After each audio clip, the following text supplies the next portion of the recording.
When we consider how disabilities influence military life, we generally think about a soldier coming back from time of war.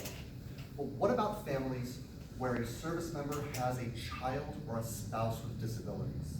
How does military life influence the care received by a military family with a member with disabilities? Kimberly Crenshaw discussed the idea of intersectionality, which is very much like a Venn diagram.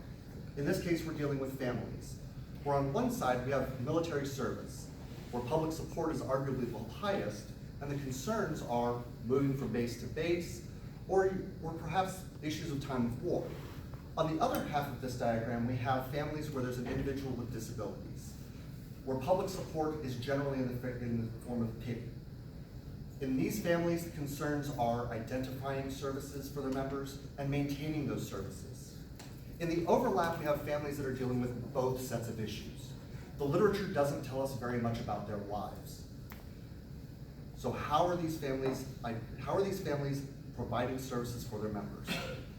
My study seeks to interview 1,000 military families who have a member with a physical, mental health, or educational disability, and identify what services they're receiving, how those services are being received, and who's providing them, whether that's a military provider or a civilian provider.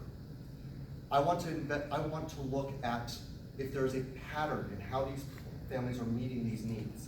If there is something in the descriptive quantitative data, if it's based on rank, time in service, branch of service, or if it's something unrelated, if it's based on gender, race, education. Once we identify how these families are meeting their needs, then we'll be able to provide those, we'll be able to work for the future and help them meet the needs they're not meeting.